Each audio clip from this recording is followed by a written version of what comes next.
This is a Glock 9.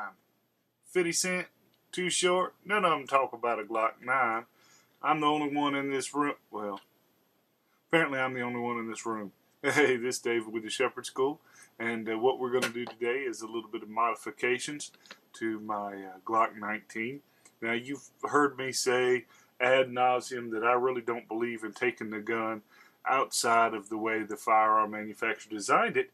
But the modifications that we're going to be doing today, I'm going to do a little series, is stuff that the Glock was designed to do. And this particular one today, what we're going to do is we're going to take out the serrated trigger and replace it with a smooth trigger. Okay. Now, I'll give you a little background.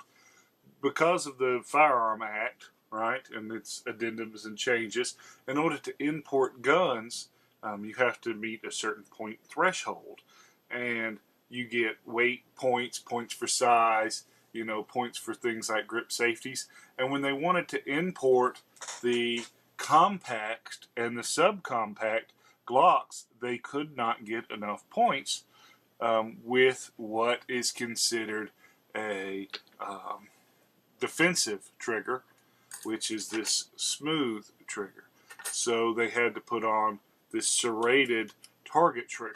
All right, but the full-size guns, like the 17, has these smooth triggers. Now, interesting note that most parts inside a Glock are interchangeable, right?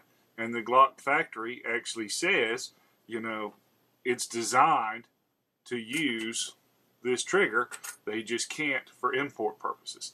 And so obviously I've cleared my gun and I pulled out the 3 little pins to make it easier to show what we're going to do. But we're just going to finish the disassembly. Pull that out.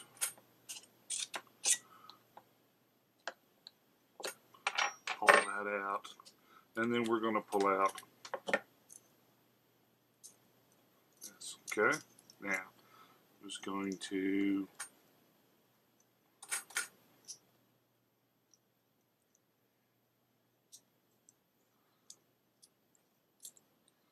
leverage this out, and we'll show you the difference. That's the smooth trigger. Okay, see how it's smooth? This is the target trigger.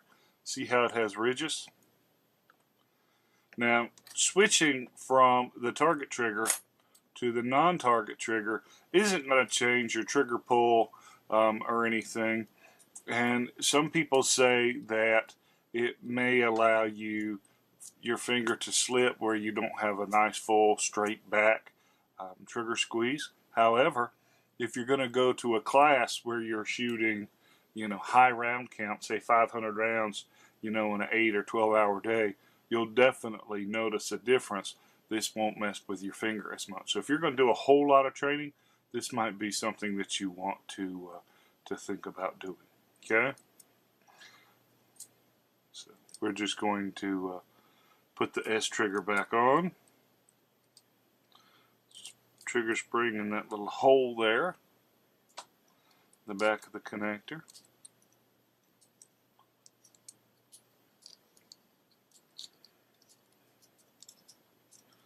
And wiggle it back together.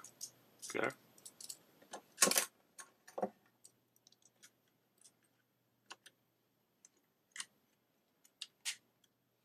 Insert it back in the gun. Put the trigger pins back in. And once I do all that off camera to save some time, we'll come back and show you what the difference is. Okay? Okay, so here's the gun reassembled. It's got that smooth trigger to it. Alright.